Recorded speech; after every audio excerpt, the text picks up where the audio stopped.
up your brown book, baby. It's for you, it's for us, the fantasies. No one can judge us, no one can judge us. This is for us. Open up your brown book, baby. It's for you.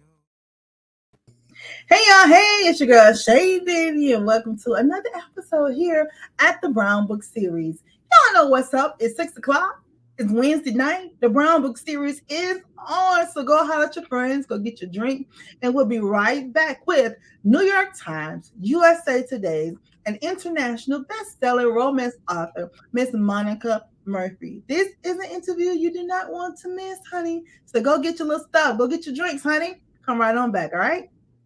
Brown Book Series presents Raw Romance Readers and Writers Experience. Save the date, October 28th and 29th, 2022. Brown Book Series presents Raw Romance Readers and Writers Experience, October 28th and 29th, 2022. At the Westin Old Town, Alexandria, featuring some of your favorite romance authors, Brenda Jackson, Beverly Jenkins, Iris Boland, Deborah Fletcher Mello, and so much more. The Raw experience will include book signings, meet and greet, photo ops, vendors, shopping, surprise celebrity guests, and live performances. Registration is wide open at brownbookseries.com. Save the date, October 28th and 29th, 2022. Brown Book Series presents Raw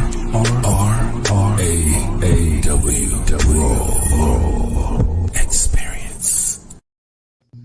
And we are back. Please, ladies and gentlemen, welcome to, for the very first time here at the Brown Book Series, New York Times, USA Today, and international best-selling romance author, Miss Monica Murphy. Yay! Hi. Hi, Monica. How are you, darling? I am good. How are you? Girl, I'm good, child. I'm just out here living my best life.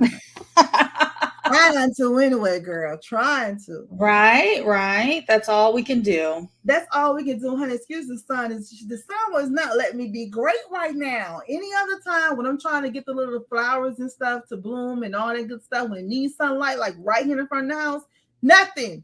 But as soon as I get on with you, Monica, the sun said, boo, there you go. I'm like, oh, okay.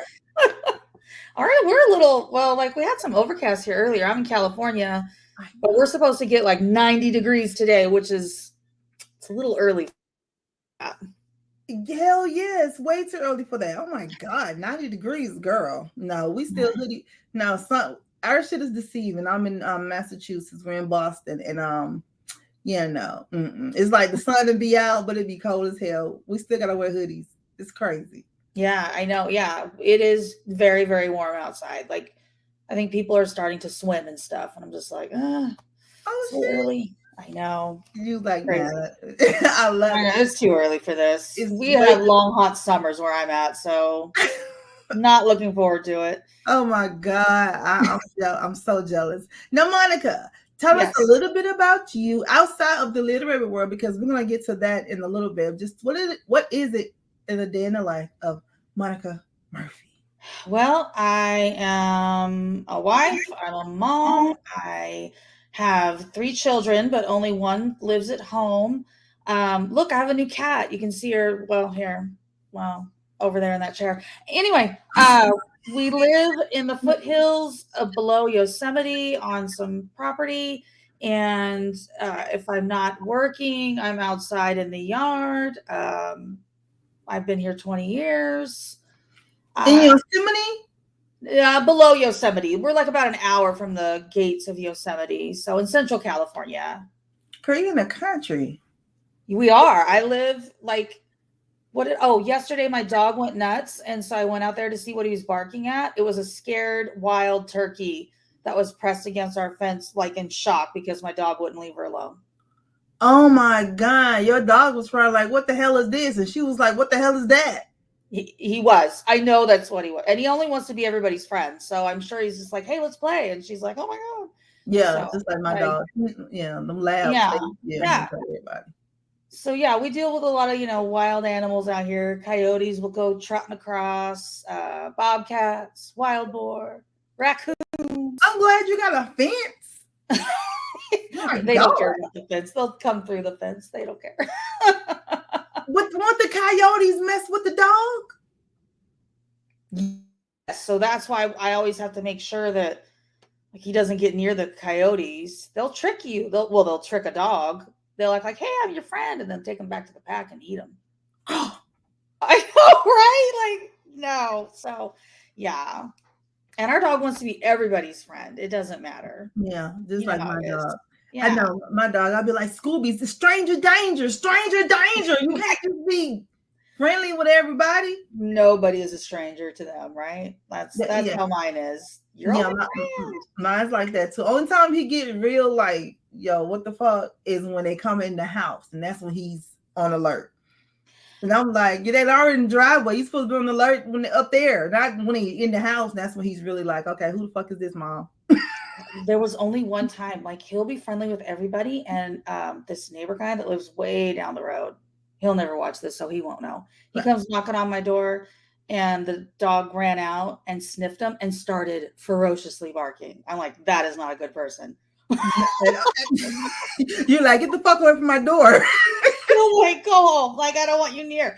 Like for real, my dog does not do that. So I knew, I trusted my dog's instincts. That's not a good person. Yeah. That's the whole thing. Yeah, when he start acting all crazy and barking at a person for real, I'm like, okay, yeah, no, sorry, you got to go, sir. Right? Like he was ferocious. So, are you from California? Yes, I'm a native Californian. I did not grow up in this area. I was more Northern California. So, yeah, I've lived in various cities in California, but I've never left. So what made you go to get, well, you got married, of course, but just to get this land, we're going to be out here in the country, and we're going to be out here with the wild animals and just live our best life. Like, what made you do that? So it wasn't me. So when my husband and I were dating, a friend of his called him up one day and he said, I found some property that is split by a road. And I was wondering if you wanted to, I'll buy the one half and you buy the other. And so that's what my husband did. He bought it when we were just still dating. And then after that, we built the house and got married at the same time. And if you can survive that, I think you can survive anything. There's a lot going on. I absolutely love that. Oh my God. Yeah. So, but we did it and here we still are. So, and his friend, they already moved away. They don't even live here anymore. Ain't that some shit? Like you. Right. Kind of how my husband feels. He's like, well, okay. Anyway, so we really like it out here. I mean, and what's interesting is as you know, as anybody knows, when you live in an area and there's growth like this, and if you are more in the remote part of it, right, the city starts to come out and like get closer to you. Poor thing. So we do have some developments that have become closer. There are just things that are coming closer. I mean, we're still pretty remote out here, but it is getting closer. Yeah. Civilization. Oh my God. I hate that for you. But until they get close, I guess you're enjoying just being out there chilling, the quietness, yeah. So how close is your nearest neighbor? I mean, I could walk across the road and walk up their driveway. Like it's not like miles away. Okay. So we do have people here, but like if you walk outside, if you walk out front or walk out back of our house, you can't really see any houses. But what's interesting is like you can walk outside the front, especially the front, and if the wind is blowing just right, you can hear people have full conversations like in their backyard. Shit. Right? It's weird. It's weird. That's crazy. So you probably like I am. I'm far enough to where it's all privacy. You can't see, what's going on over here. But I'm close enough that if someone over here trying to kill me, I can run my ass across the street. Yes. And I can yell for my neighbor and all. Okay, cool. I got it. I like it. I like that kind of stuff. I like that kind of stuff. Yeah. Now, Monica. Yes. You got all the titles. You are New York Times, USA Today, international bestselling author. Now, when you say international, that means that your stuff, you went like what, became a bestseller overseas as well?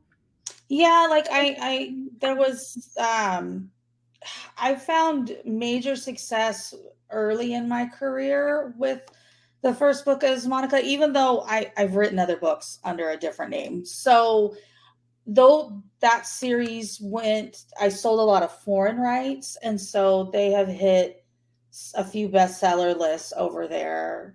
So, which is, I mean, so cool. It's so cool to have international readers, to have your books be translated into their languages and the story still resonates with them.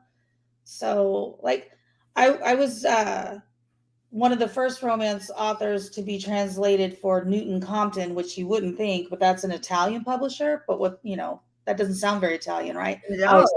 Anyway, so I did a signing. I was lucky enough to be able to go to Rome in 2019. And I had a lot of readers tell me I was one of the first romance books they've ever read. And I was like, really? Because, like, I mean, I didn't invent this. This has been around a long time. But yeah.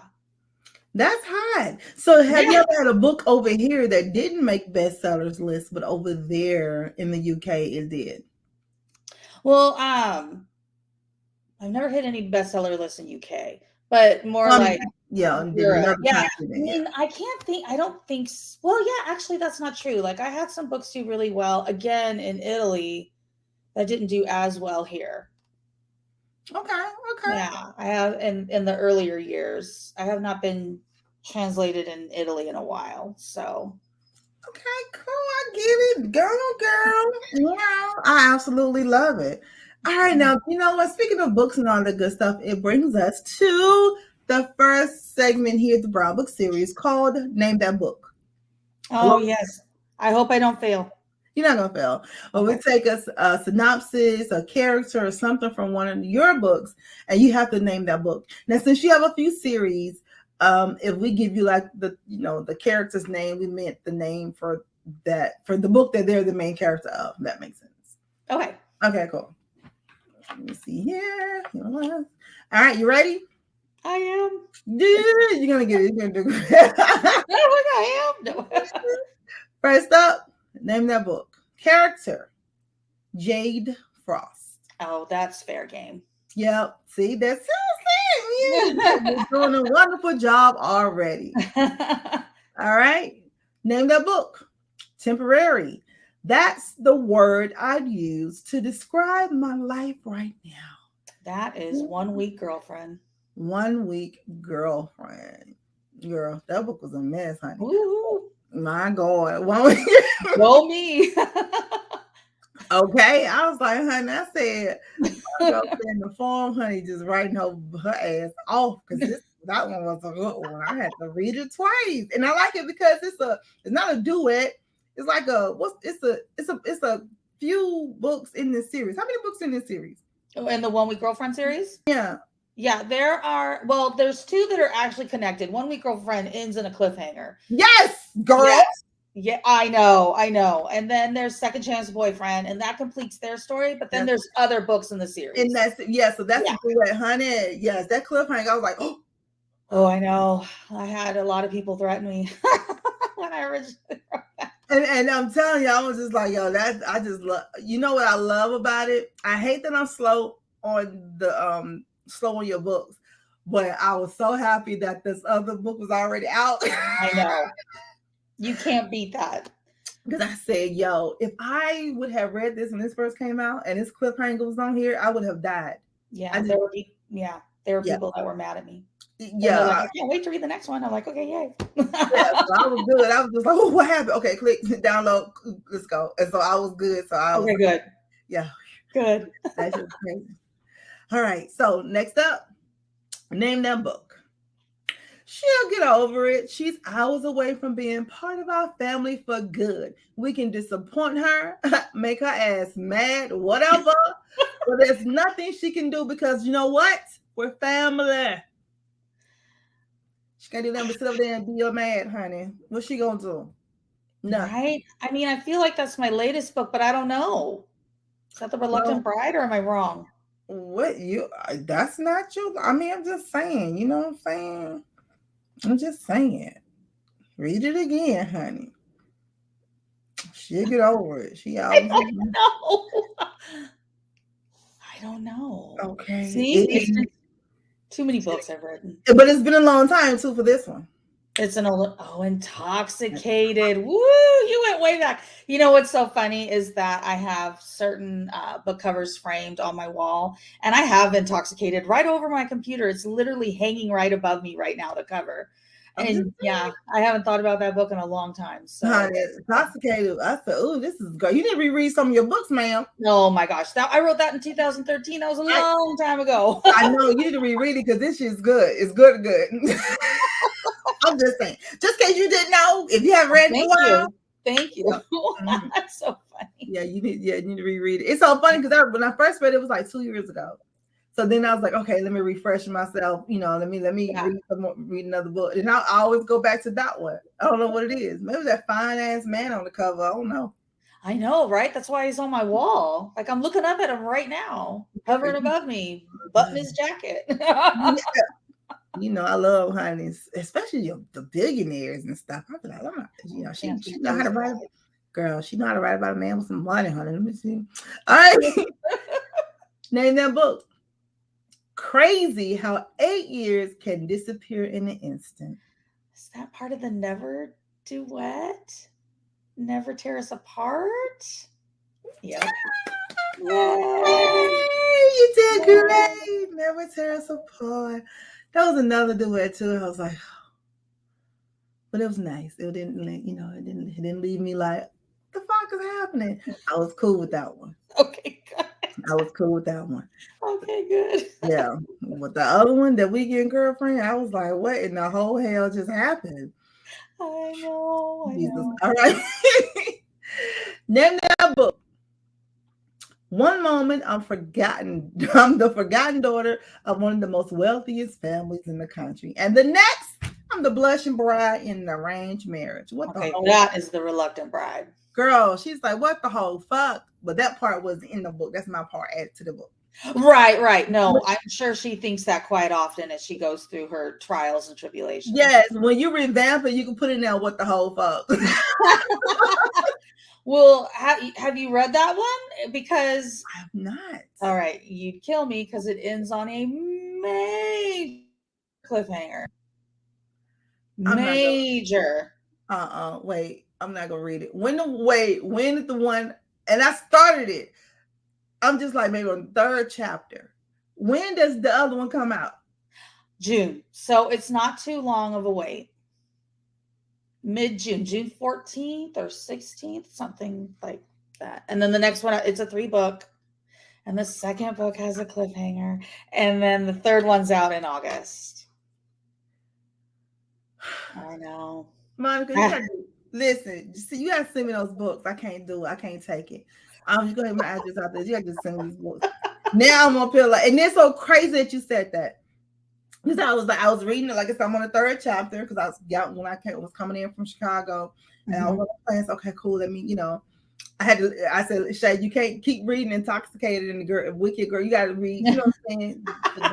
The one. It up, yeah. Yeah, like the one she just came out. And then you can have authors that you just love reading their stuff. There's always that one particular book in their category and their catalog that your go-to book. Yeah. I don't know why this, But girl, so I started reading and I said, this better not have no damn cliffhanger in it. This better not be like The Weekend Girlfriend. And here I am talking to your ass and you telling me.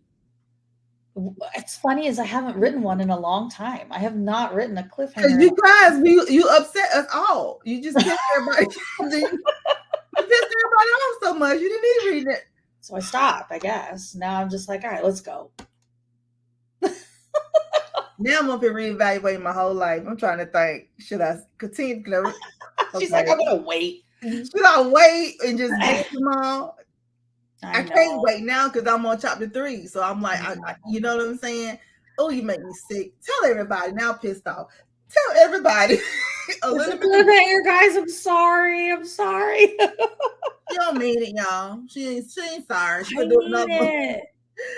I mean it, I swear. Because you know how some people do cliffhangers and you're like, oh, okay, cool. But no, you and that damn Iris Bowling, y'all cliffhangers be like, oh, shit. You know what I'm saying? Like you don't see it coming. Oh, yeah. And I mean, you might see I don't know if you'll see this one coming, but it is very much of a, and I feel like my second one is very again. So like, yeah, I'm sorry. Ugh. Anyway. Like, and I'm done with this interview. And I'm done with this. Ramsey, cut the camera off. That's right. She's finished. Finished. Okay, so tell everybody. It's crazy. I'm telling you, I just said that shit like while I was on the plane. I was like, she's been out here on the cliffhanger. Okay, so tell everybody a little bit about the Reluctant Bride without giving us a a spoiler. So this book is part of the Midnight Dynasty series, which is through Dangerous Press. Mm-hmm. And it is about a character who is part of the Midnight Dynasty is two families. It's the Constantines versus the Morellis. They're warring families. They don't get along. And so Perry Constantine is the second son of the Constantine family. And he's kind of like the good time guy, like nothing ever bothers him. He's a bit of a mama's boy. Like he is basically a mama's boy. And so what mama says, he does. Yes. And everybody in the family does not, she's very controlling and she wants everybody to do things her way, but no one ever does. But Perry does. And so then there's Charlotte, who is his new bride to be, and she's part of the Lancaster family, which is a series of my own that I started first this last year. And so she's kind of like her dad, her family, she has all brothers, and her dad is just like, oh, she's a useless. And so she just feels very unloved and no one cares about her. So she's looking at Perry as a way to get out of her situation. Okay, I love it. And so, of course, it's going to be, the families are going to feud and all the good stuff because of it, or? I mean, mostly, I don't focus so much on the Morellis. It's very much of a Perry and Charlotte story, and her family and his family are involved in it, of course. And I just wanted to show, they're very similar in the fact that they're kind of like the forgotten kids of the family lineup, And so there's like not a lot of expectation on either Perry or Charlotte. And so they want to be recognized and valued. And so I think that they see that in each other.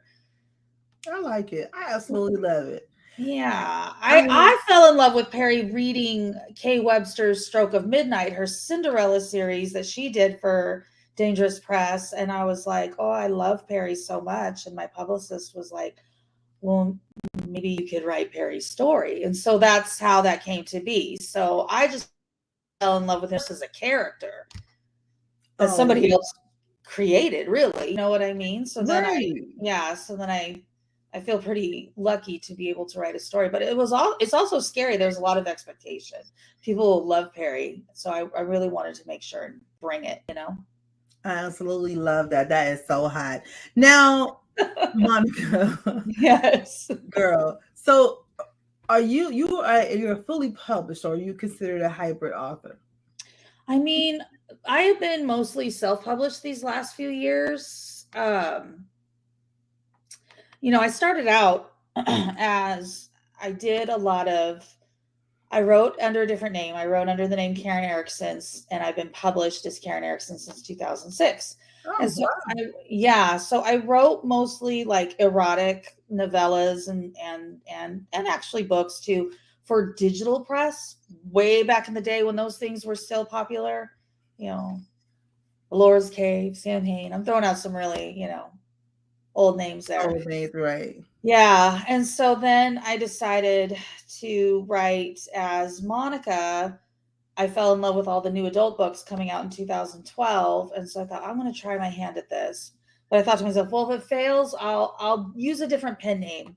And so if it fails, no one will know. And Monica did way better than Karen ever did. Oh my God. Yeah, Karen was mad. Karen, most Karens are. Right. Most Karens are. That means the worst. Anyway, so because it sucks because I'm really a Karen, but I'm not like a Karen. You know what I mean? Right. I'm pretty chill, so I try not to get all Karen on people. So like when the meme was like when Karens were just getting the huge bad rap, I told my husband, just call me Monica from now on. Like I'm not a Karen. It's so crazy because one of my friends, her name is Karen, but of course, she's African American. Mm-hmm. So when something happened, and we was like, "All right, Karen," she's like, "I'm not that. This the wrong Karen." I'm like, "No, Right. you can be a Karen too. It's all right." Oh, it's the worst. I love it. I love it. But you know, you're a different kind of Karen. You're our kind of Karen. So thank you. I try not to cause problems unless it's absolutely necessary. Then I can go Karen if I have to. If you have to, then you can you go. Yes. And if you have to whoop somebody's ass, you can go Monica. Exactly. So yeah, as Monica in the early years, I did publish with publishers, and the last few years I've been self-publishing. Which and one I did this. I'm sorry. Which one do you prefer? Oh, you know what? I mean, I'll be honest. You have way more control self-publishing. So, I mean, it's easier to, if you're like, this cover isn't working, this blurb isn't working, or I'm going to put this book on sale, or, whatever. It's like you have total control of it, and you tend to make more money. Usually. It just depends. Really? Well, I mean, it depends. Depends on like the advance you get from a publisher, and then how much, the royalty with a traditional publisher is not as good. But I mean, if you sell a boatload of books and you got a nice big advance, you're killing it. But if you don't, it's like, yeah, we're gonna let you go. It's what you hear from the publisher. And then you're indie. Right, and then you're indie, which is basically, I mean, I'm not gonna lie, that's what happened to me. Like, they let you go.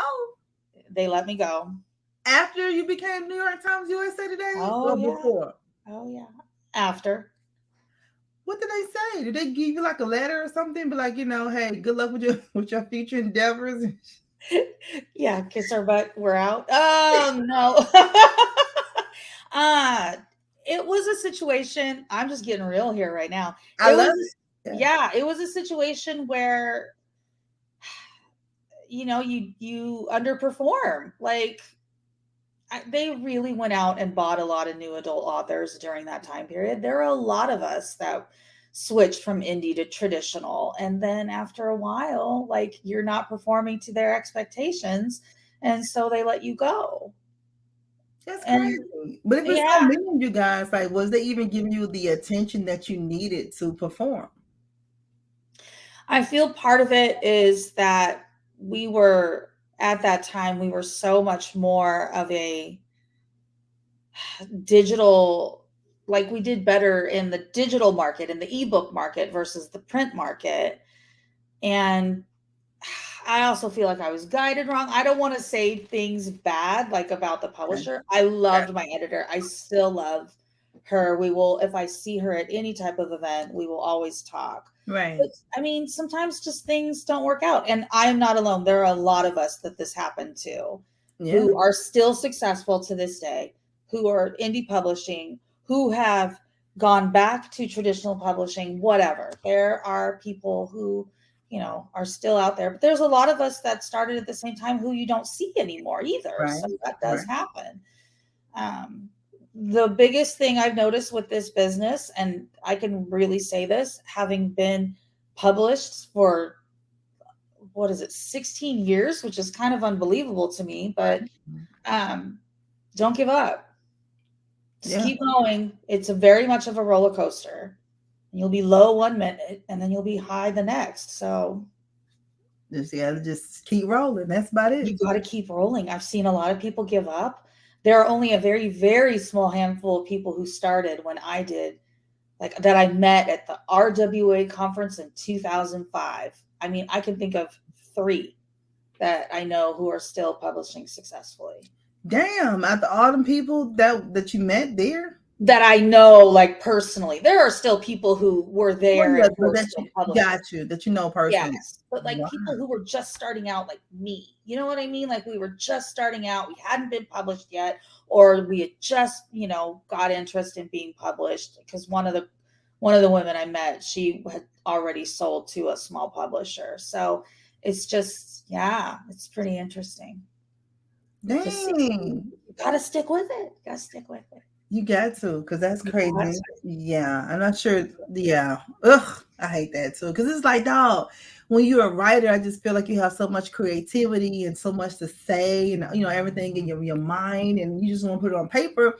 But when it's, you don't have the outlet, I guess, and Yeah. no one is behind you. So it's kind of like, stilt your creativity. And I don't like that. That's crazy.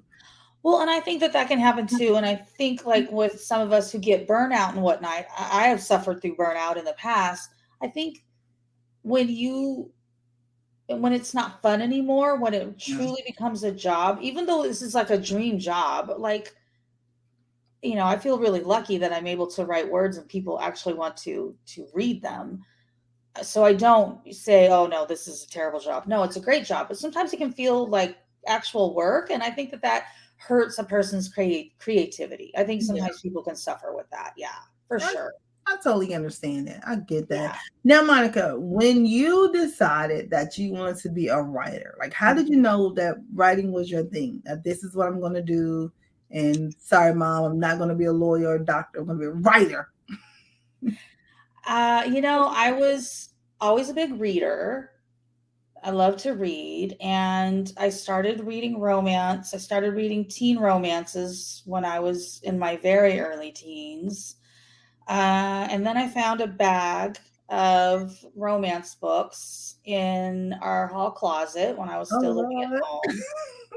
And I was like, oh, what are these? And I started reading those. And I would write like snippets, like in my very late teens. I would write like scenes, but I would never write like a full book. Okay. I was a journalism major in college. I worked at my local newspaper when I was in college, and I'm like, well, there's no money here, so I got out of that. And then you kind of like fall into life, and the next thing you know, you're like working in an office and doing your thing and married kids. Yeah. And so when I was able to stay home and with my two youngest children, and so when my youngest was probably about a year is when I was like, well, I think I want to try and do this seriously. So I would write at night, like, or when they would nap. Some moms would cry when they put their kids in preschool, and I'm like, bye, I gotta go home and work. So yeah, so that would have been like I really got serious in my, those years when the children were pretty small and have you heard of NaNoWriMo, National Novel Writing Month? Yes. Yeah, I did that in November of 2005, and I actually wrote a whole novel, and it's terrible. It will never see the light of day. God knows where it's even at. It's on some old junky computer somewhere in this house, right? But it gave me the confidence to know, hey, I can finish something. I can start it and I can finish it. Right. And before it only ever been seeds. So that really helped. That pushed me to realize I can actually write a full novel, even if it's terrible. Absolutely. Now, how long does it take you to write a novel? Okay, so I could write pretty fast. Oh shit. Yeah. I could probably write one in about 6 weeks, maybe even 4 if the pressure is really on me. Wow. Yeah. But I do this full time. My children can take care of themselves. I only have my one son at home now, and he's 17 and a senior in high school. And so, I have a lot of time on my hands. I know a lot of people had a hard time coping when the pandemic first started. I coped by writing all the time. Right. I love it. Yeah, that helped me. Crazy. That's absolutely crazy. Because normally people say a couple of months. You're like the first one. What besides another indie author, Be Love? I think she can throw them out like that too. But besides her, you're the only other person I've heard that can write something up under a month. Yeah, I wrote my book that came out in March, A Million Kisses in Your Lifetime. I wrote that one really fast. So you just got these stories in your head and just like, okay, I'm writing real quick and call it a day. Send some editor, there you go. Yeah, like this one, like A Million Kisses in Your Lifetime, it kind of happened with the other book that's related to that series where it's like all of a sudden the idea comes to me for some reason, always around Christmas. I don't get it. And so then I go and I create a Pinterest board. And next thing you know, I've got like 300 images and I'm like, ooh, there's my mood. And then, like books are moody, like A Million Kisses in Your Lifetime is it's got a mood. And I feel like readers have really responded to that mood, which I responded to as well because I loved writing it so much.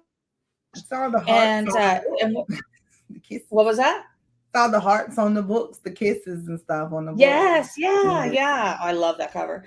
But it's that A Million Kisses in Your Lifetime is actually based off of, there's an actual art piece that has lipstick kisses all over it. That's the piece of art. It's a canvas. And my character is in love with this real piece of art, and it is untitled, but it's known in the art world as A Million Kisses in Your Lifetime. And a woman kissed the canvas over and over again with all the shades of Chanel lipstick. Wow, that is, I'm gonna have to find that art. Oh my God. Right. Well, it's sold. Like the artist gave it to his brother on his wedding day, but then they got a divorce, and I believe they sold the art to someone else. She made him sell it. I guess so. Yeah, they probably had to split the. That's some bullshit right there. That's what I thought. And that's so crazy. Oh my God, I don't like that. Because who was it? Oh my, Joe Rogan. I forgot who wedding he was. Oh, he went to Andrew Schultz's wedding. Andrew Schultz is a comedian or whatever. And, Joe Rogan is a podcaster. And so he gave him like a Rolex watch for his wedding gift. He was like, "This is your gift. I don't know her." Right. So then, like, if y'all break up, then she gonna fucking take the Rolex and give it to the next dude. Yeah, or make him sell it and split the cost, right? Yeah, that's I was. And at first, everybody was like, "Oh, he's an asshole." And I was trying to think, I'm like, we don't know them. Whoever the person is marrying, we only know you. So right. That's fucked up, Monica. Yeah, with A Million Kisses too, I was inspired because I read an article about a couple who got a divorce a few years ago, and she was the collector, he was the moneymaker, and she was the art collector, and so they had to auction off all their art in 2 different auctions in New York City, and they made $1 bazillion off of it. And then they had to split it. Like, she was a renowned art collector. She had a great eye, and she kind of knew like up and coming artists, and she would buy their pieces. And then she had to sell it all. So he would buy the pieces because it's his money. Yeah, exactly. Right. Yeah. So, he funded it, but she's the one with the eye. And so with the divorce, they had to split it all. And so I based my, my female characters' parents off of them. Oh my God, I love it. This is wonderful. See, when you know the backstory, you're like, oh shit. Yeah, that's how my mind works. I love how your mind works. Well, thank you. Sometimes it's weird. No, it's not. No, that's how my mind works. I'm like, that's hot. You can write a story about it. You know what I'm saying? Like, that's neat. They could be the parents, or they even could be the grandparents, or this could be the backstory. I like that. That shit is hot. Yeah, that's why I like to read like articles like that, or watch things, whatever, documentaries, whatever. That stuff can spark an idea, You just never know where an idea can come from. I love it. I absolutely love it. Now, it brings us to the next segment here in the Brown Book Series called Who'd You Rather? Okay, let's go. Yes, when we take your heroes, we pit them against each other, and you let us know who you want to have a one-night stand with. Okay. All right, let's go. Now, you got a lot of, we went back some, so you got to. Okay, that's okay. I remember these men now, okay? I can remember them. All right, who'd you rather? Alexander Wilder or Jared Gaines? Ooh, that's a hard one there. I think I'm gonna go with Jared. I went with Jared too. Okay. Yeah, he's a little bossier. Yeah, I feel like he'll be like, "Come here, girl, give me that." He would. So he totally would way more than Alex. Yes, I'll be here for it. So I was like, yeah, I went with Jared too. Okay, so who'd you rather? Now here we go. This billionaire against billionaire, girl. Archer Bancroft or Gage Emerson? Ooh, I'd go with Archer. Would you now? Yeah. Did you prefer Gage? I don't know. I kind of like Archer too, but Gage, I just love his name. I know it's a good name. It's a good name. Archer just had Archer had a different type of authority with him, though. Yes, he did. Yeah, he had a little different type of authority. So I was kind of like, yeah, okay, Archer. I don't know. I changed my mind. I'm going with Archer too. Okay. All right. Yay. So Archer. Nothing against you, Gage. We love you. No, love him. Yes. You can give us some money, Gage, if you want to. I'm just saying. There we go. Yeah, he's a big man. All right, last up. Oh, Mr. Football. Jake Callahan or Tucker McCloud? Oh, I take Jake. Why Jake over Tucker, girl? I love the Callahans. Yeah, the Callahans are hot. I know. I feel like I know Jake better too. And I just a Callahan wedding comes out at the end of this month, and it is about Jake's wedding. So Jake is still very much in my head. So that's why it's just automatic to go with Jake. Okay, Jake is hot. That was a fun character, though. That was with a novella that I did, and the Mr. McCloud. Yeah, you can't beat a good football player, right? You girl, at all. I was like, at all, honey, not at all. I love him, honey. I absolutely love it. Now, so you're ending now, yes. But you when you did get published, how many books were published, like up under the publishing company? All right, so I wrote for Avon, but that was their digital first line. So I had like 3 books with them, and then the novella, which was Intoxicated. Right. With Random House, I did, with the 1 Week Girlfriend series, there was 4 books, a novella. I did the Fowler Sisters, which was 3 books, and then I did the Never Duet, which was 2. So you did the majority, not the majority, but like a lot of them. The ones that we know our go-tos are with the publishing companies. Well, 1 Week Girlfriend, I originally self-published, along with Second Chance Boyfriend. This was during a time where self-published authors we were killing it, and so publishers stepped in and then bought the rights to those books. So now when you're no longer and now you're not with them anymore, right? But they still own the rights to the books, right? Because it's like the neighbor that left y'all with all the land. It's like you go actually where they take your land, but you can still talk about your land. That is crazy. You know what I mean? But it's part of the business. You know what I mean? But why not though? If you let me go, let my books go. Oh, well, because if they invested in the books and let's just say this, sometimes you don't earn out on your advances. Enough said. We'll leave it like that. I'll leave it like that. Enough said. Yeah. Wow. That is damn crazy right there. All right, cool. I can't complain about any of the advances I got, though. So let's just say that as well. Right. Yeah. Your whole thing is like we're mutual. You don't want me. I don't want to be over there no more. I'm good. We don't have to have a whole divorce. We good. You take you. I take me. God bless. Absolutely. That is it 100%. And you know what?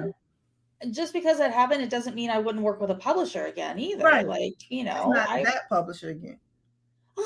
I mean, maybe they wouldn't want to work with me. Do you know what I mean? But like, I would give them another chance. It wasn't a bad breakup. It wasn't a bad breakup. Right. You got to look at Random House as this. Random House is huge. It all kinds of imprints. And so, as we go through the years here, the publishers get smaller and smaller because they merge together. So you only have so many choices. Right. So I never say never about a lot of things. I'll have people say, will you ever write a book about this character? And I think to myself, I don't ever want to write a book about that character. But then I always say, well, never say never, because I have written books about characters I never believed I would. So that makes sense. And then, like you said, when you left a place, it was amicable. It was cool. Everybody's good. You can always come back whenever. So you just don't know what could happen. You just don't. It's all good. And then even though romance is cool, but like the times are changing too. You know what I'm saying? So where you're like, you know what, this trope is coming back. Okay, wait, hold on. She right, that's good. Let's go back to that, or something like that. So I get it. Yeah. And I remember being younger and having my favorite romance authors, and then they would stop writing romance, and I would be like personally offended. Like, why? And now as a writer, I get it. I think after a while, you want to do something different. So I get that too. I understand Right. that now. Right. But as a reader, I was like, why would you leave me? Why would you leave? What the fuck is wrong with you, yo? Where'd you go? Come back. Right. I get it. Monica, author's moments. What's your most urgent priority for the rest of the year, both in the literary world and in your personal life? Well, I have my son who is going to be graduating high school. And so he is an urgent priority right now. You trying to kick him out real quick? You think No, you know what? If he wants to stay, he can stay. If he wants to go, he can go. Like, oh, that's sweet. He is young for graduating. He won't turn 18 until September. So, okay.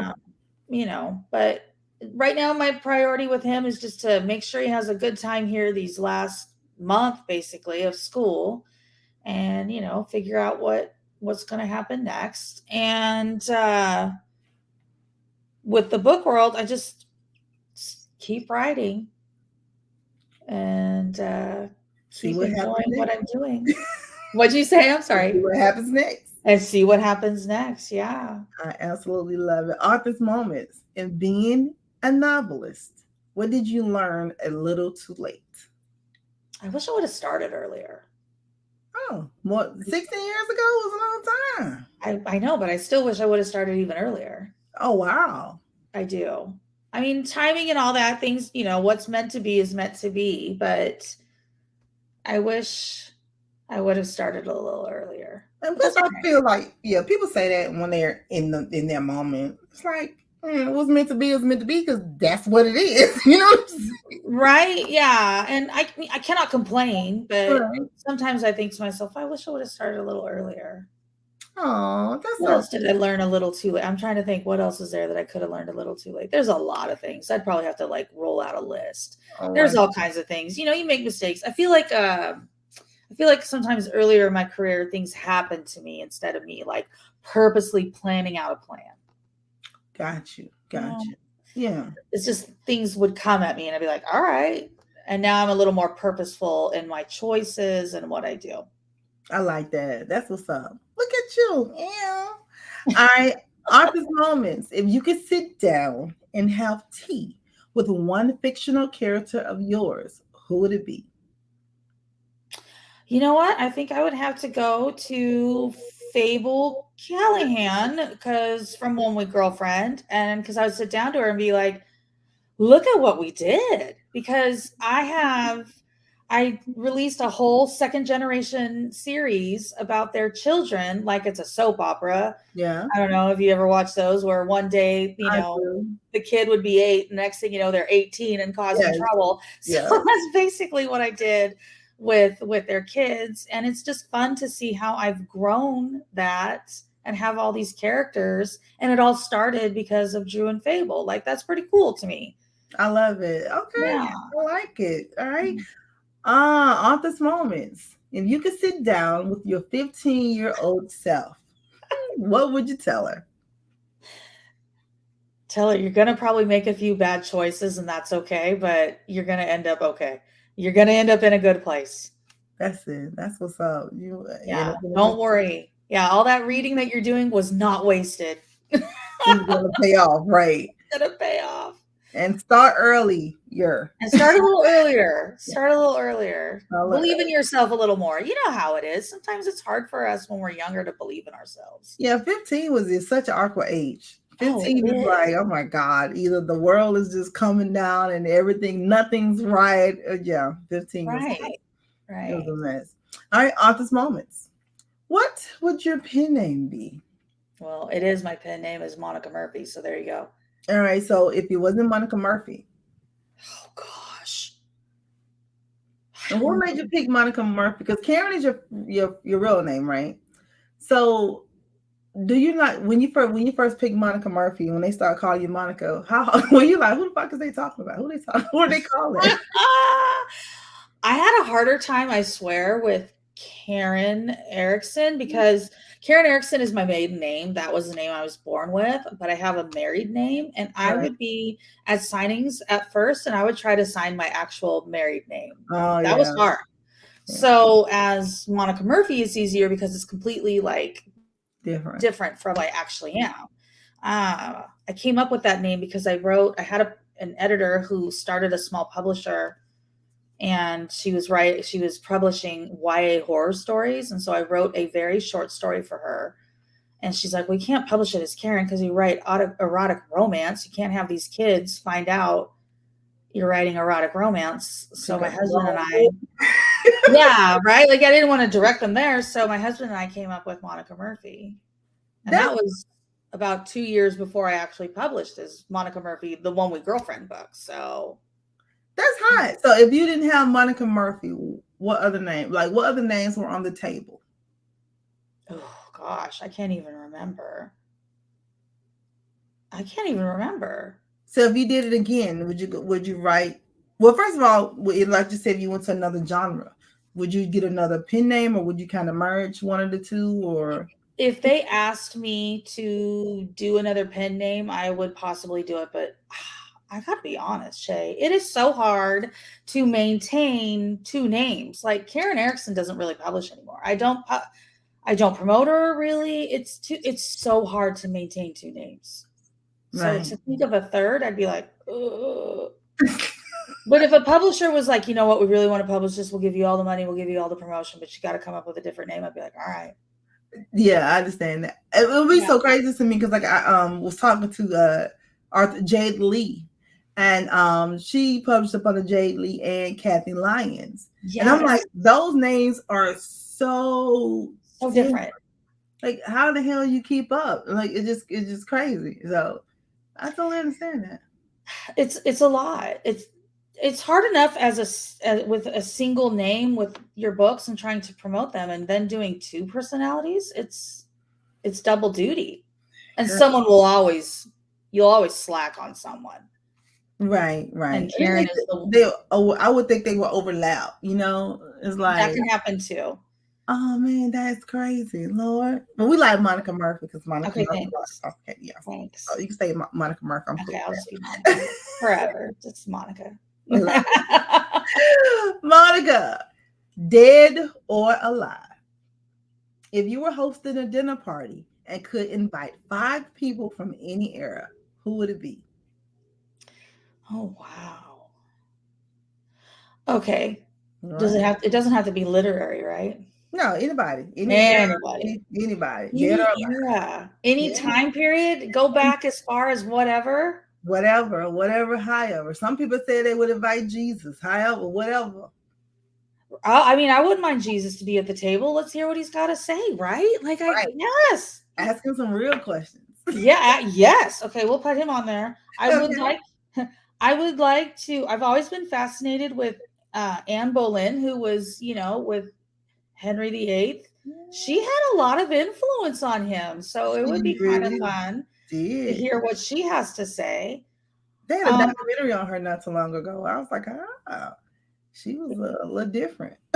She was. Yeah. She had a huge influence on it. She changed a lot of things with England. So she's like the queen of manipulation. She was a manipulator. She's pretty smart. But I think a lot of people manipulated the royals because they were always in their ear, really trying to control things. Yeah, right. Yeah. I'm fascinated with like royal historical figures. So I'd also want Marie Antoinette there. Oh, me too. Oh my God, I love her. Love her. And I also think she got a bad rap. I think so too. I don't think she's as bad as they make her out to be. I don't think so either. I never thought that. And people like Shay, I'm like, I just never thought that. I'm like, I think it's something else. I don't think that either. I never thought she, was as bad as people made her out to be. I agree. So poor Marie Antoinette, she should be there. Yep. And then we could, eat cake. Ha ha. And her and Jesus can tell us what really happened. She can tell it, and Jesus can confirm it. Right? And then Right. Anne Boleyn will probably sit there trying to manipulate it, and they're like, hush. You Anyway. got it. She put a spin on it, right? Yo, she was the ultimate publicist. Right. Okay, I think I'd want Princess Diana there too. Me too, because I want to know, girl, what really happened in that car when I was driving down that tunnel, bitch. And I am now older than she was when she died, and it's just like, dang, like she was like 36. Yeah, that was devastating. That was crazy. Yes. I didn't know I cried. I didn't know if I cried more from. It was 2 times when the whole thing happened when I was just crying. When them boys, when Henry and William was just standing there, and I think it was William that dropped Harry that dropped his head. Oh, I was done. And when Elton John did the whole tribute, oh, I was done. I know. I was done when they were walking behind, when they were with her casket and they were all walking in a row, and like her brother was there, Prince Charles was there, and the boys. And I was just like, oh, this is devastating. It was devastating. It was when one of them, he had the camera on him, and I think it was Harry. He just dropped his head. Oh, and then William had kind of, oh, girl, I was done. I was like, oh, my sweet Jesus. I know. Okay. So we're at 4. Yeah. Who would be my 5th? Let's hit on some American royalty. Let's talk to Jacqueline Kennedy Onassis. Let's have her there. Girl, you gonna have some real tea going on at this look. Right? Oh. I want the tea. Yes. Me too. That's a wonderful table right there. I know. I think they'd all probably be competing with each other, trying to talk over each other, though. Girl, no, I think they'll just sit there, honey, drinking some. You might have to serve a little something stronger than tea, honey, smoking them a little cigarette. I know. And tell Jesus it's going to be okay. He'll be fine. He'll be turning the water into wine. He'll be serving the wine. He'll be. We're all going to need it. He'll be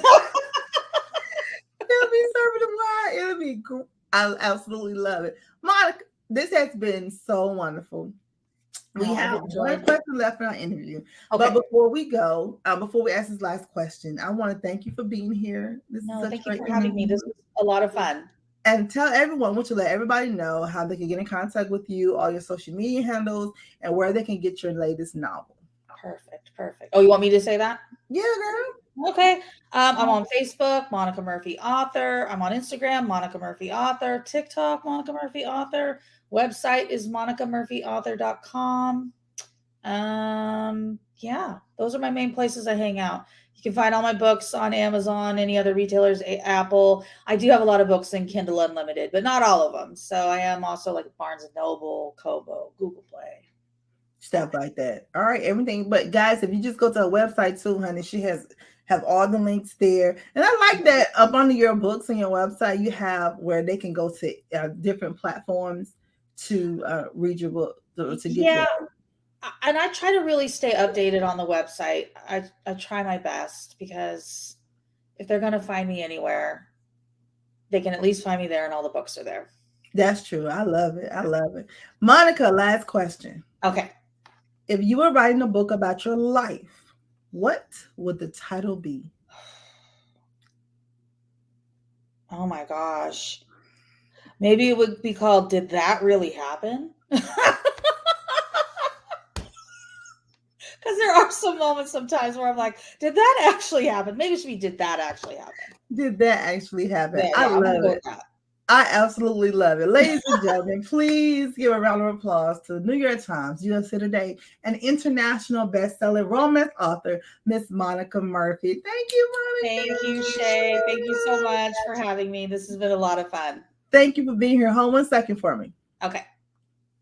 Brown Bookers, if you love the interview, and I know you did, please like, subscribe, and share, and go to your local, to wherever you get your books, and make sure you get the latest book by Miss Monica Murphy, and go to her website. She has a lot of good stuff going on over there. I'm telling you, she got some good shit going on.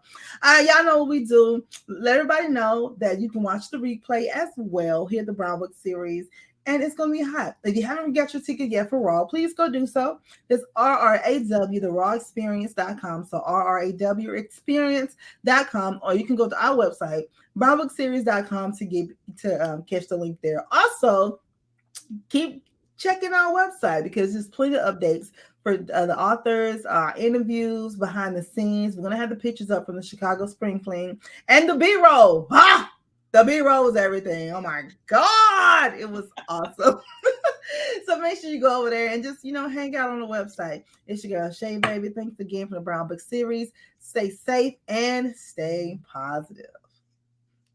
Open up your brown book, baby. It's for you, it's for us. The fantasies, no one can judge us, no one can judge us. This is for